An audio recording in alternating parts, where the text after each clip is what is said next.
Well, hello again. I kind of took yesterday off, goofing around, stayed on the computer, watched a couple of movies on Netflix. You know, I'm not a big TV watcher, but once in a while I like to watch a good karate movie or something like that, a kung fu, all that good stuff, you know. So I did, but it also gave me time to do some thinking. And when you get to slow parts of the movie and it gets a little boring, your mind begins to drift and wander. You know how it is. The original idea for installing this T valve, or this T, was to bring a line in from this side and that side and then anchor it to the firewall using these 3/16 clamps. That's a pretty good idea, you know. And then of course this one here would be where the line came from the master cylinder. But you know, the more I thought about that, and I kept mulling it over in my mind, I said, you know, I really don't want to, this would require me to drill holes in the firewall. You know, I'd have to drill a hole here and here, and I don't want to do that because everything is really jammed up behind the other side of the firewall, up underneath the dash. And Brendan and I both know that there's insulation up, between like the heater box and the wiring and the wall. But yeah, I don't know.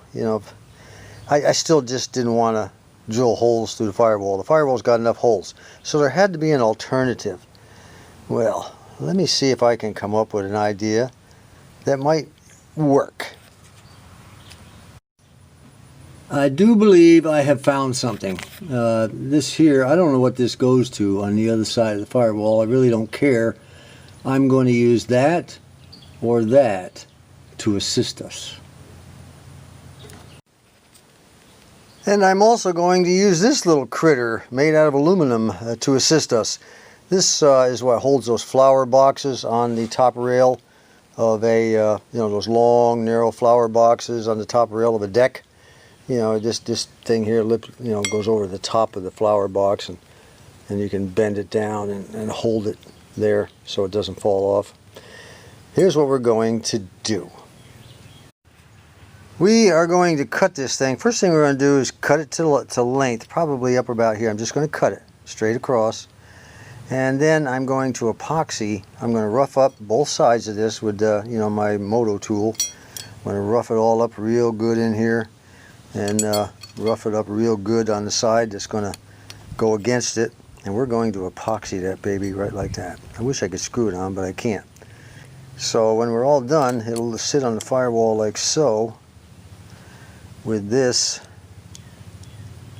being the input to the line, to the T, and then of course out to both wheels. Now that's the brilliant idea. Let's see if it works. If it doesn't work, all I have to do is buy another T, or cut this off and leave whatever's on the back, just leave it there. But I think this is going to work, and I don't have to drill any holes in the firewall. Now we don't have to grind it, down 1/2 inch. We just need to kind of rough it up. I'm going to use this flat stone right here on very low speed. And just kind of give it a good rough.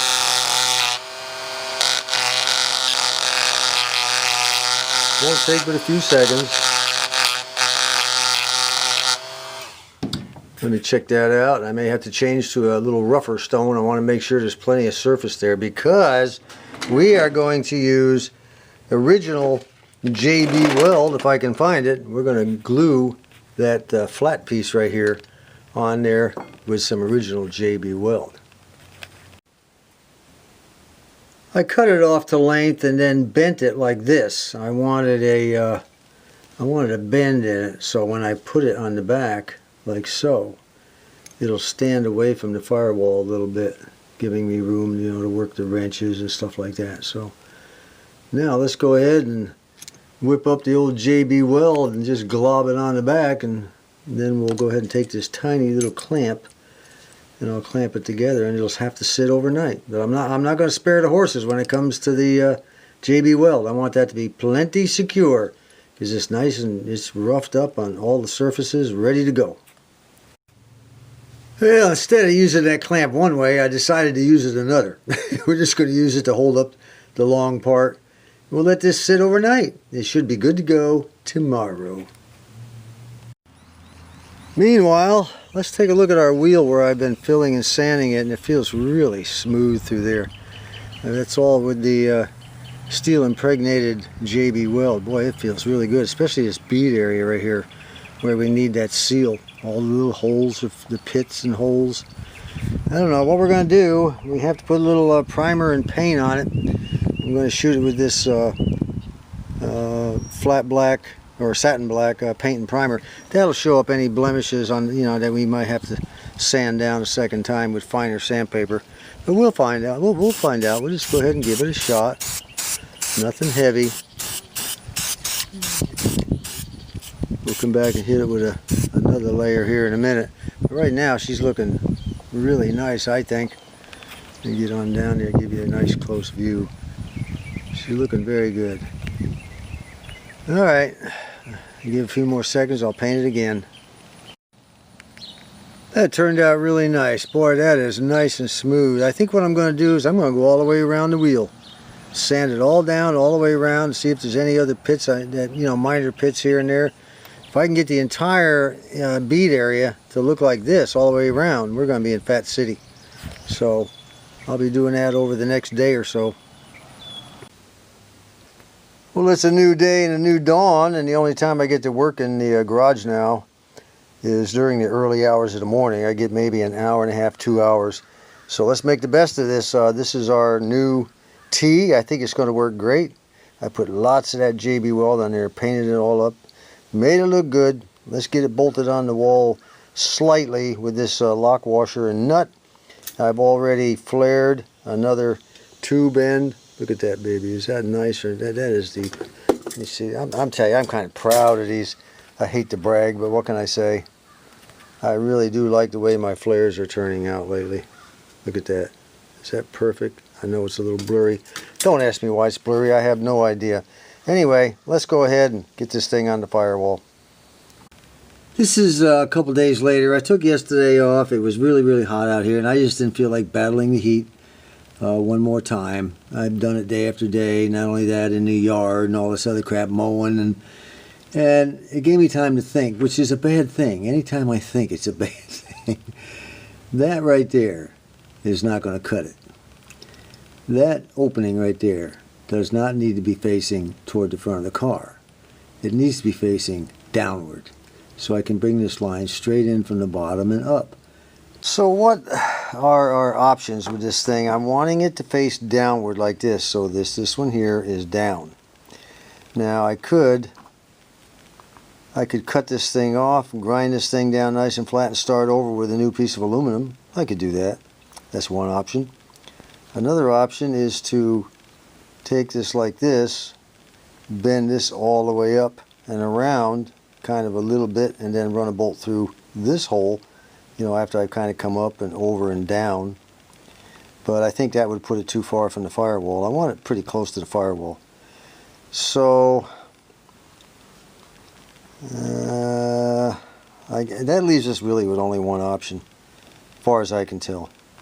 That is to straighten this back out as straight as we can get it, and then just anchor it to the wall, and you know, take my little rotary tool with the grinding wheel and kind of dress this up a little bit so it doesn't look too cruddy, you know. I just kind of left the glue there because it was on the bottom side. Nobody was going to see it anyway.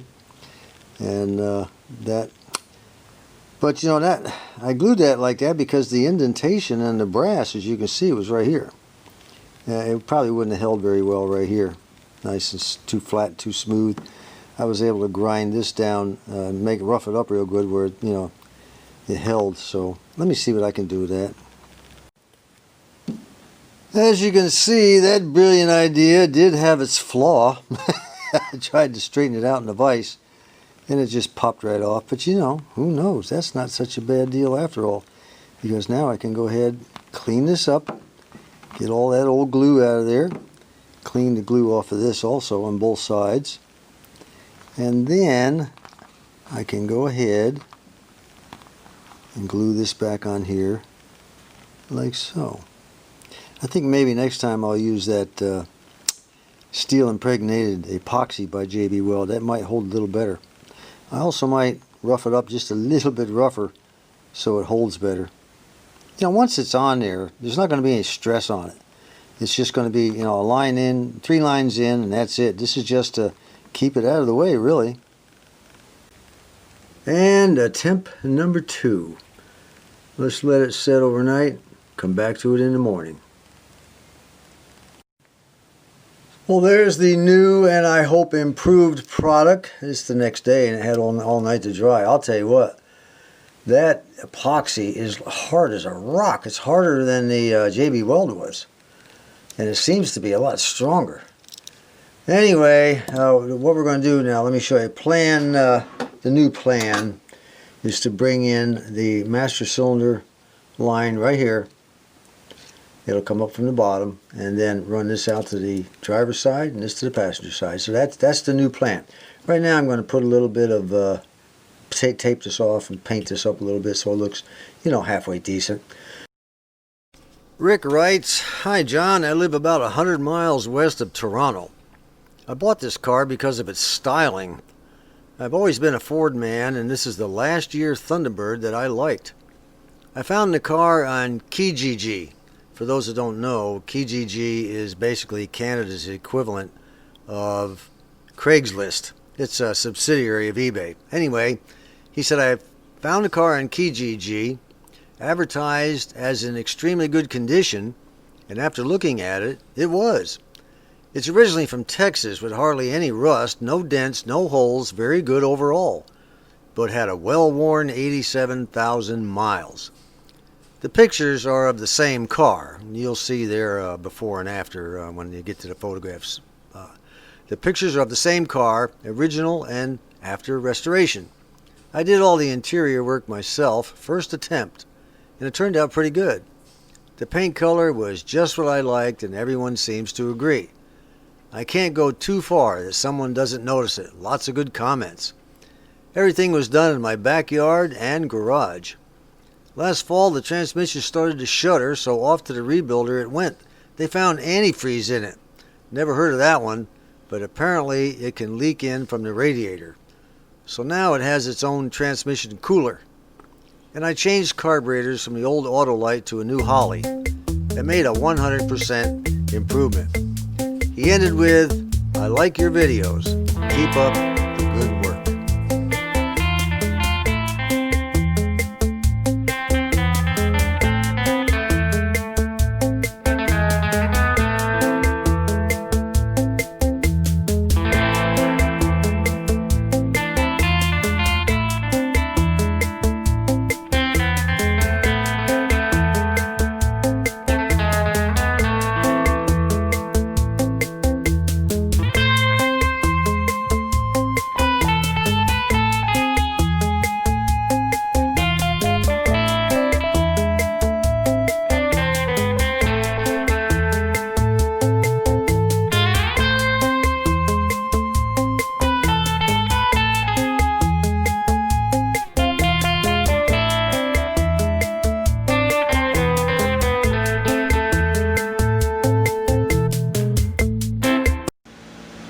Well, she looks pretty good sitting down there like that.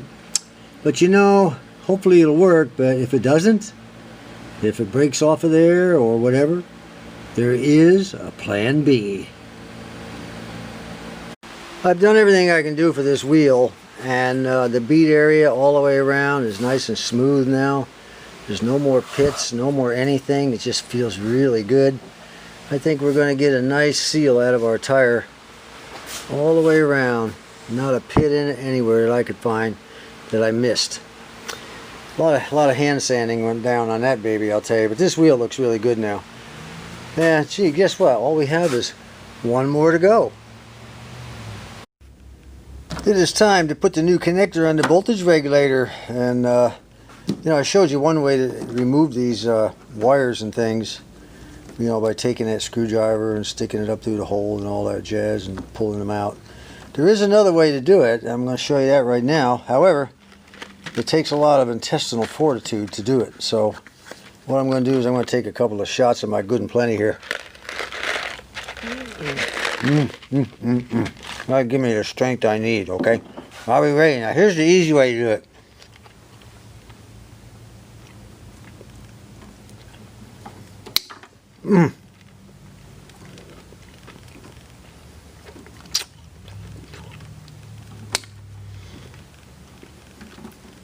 Okay, that's the easy way.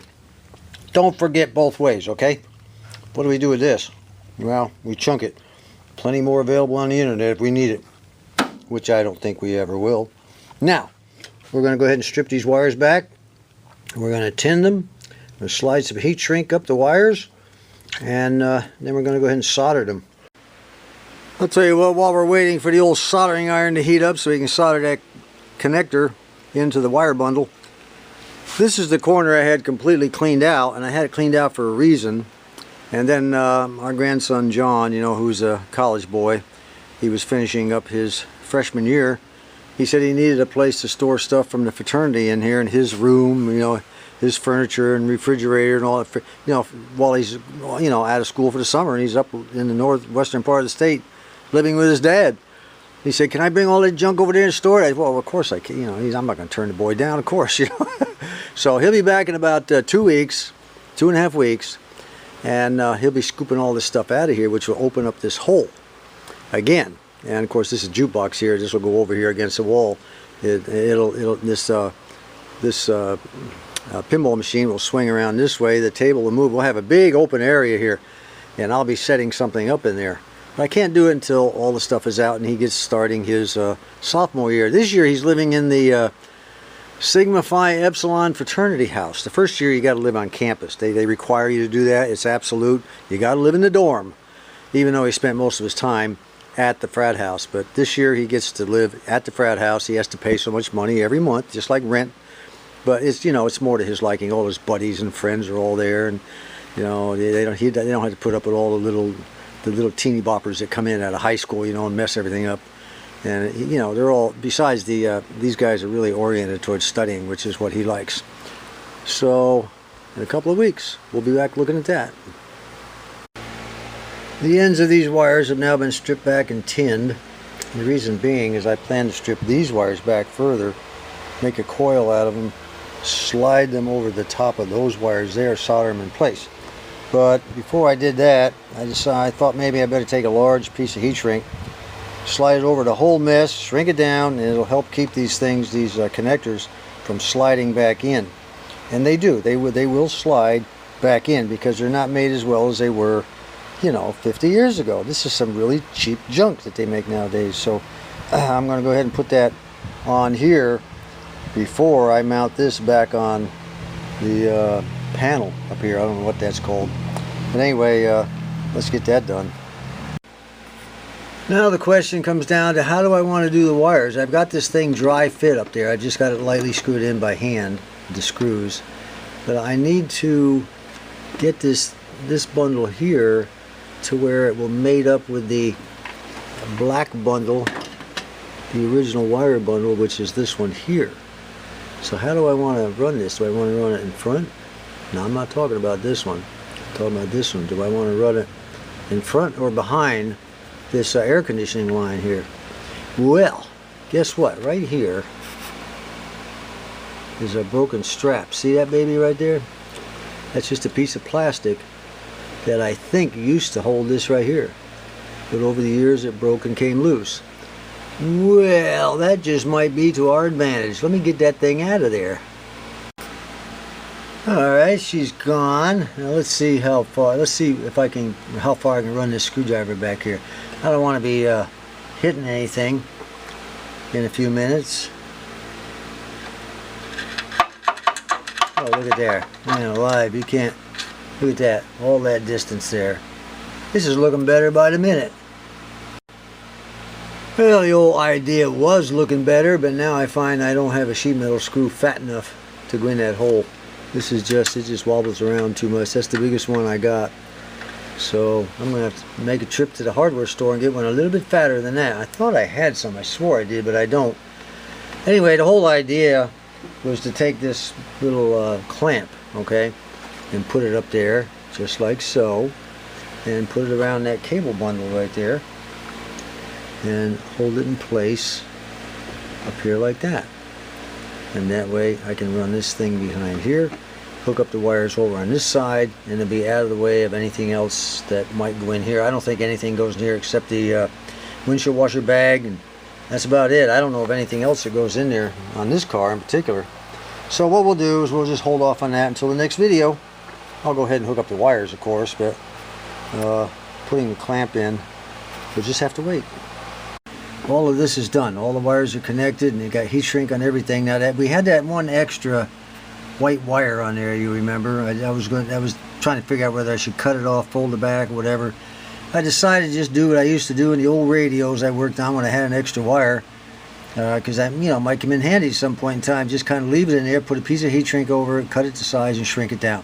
It'll stay right there, and it's insulated. The bare metal tip won't be touching anything, causing a problem. And right now, this is a ground wire. I just wire brushed it with a with this little toothbrush wire brush of mine.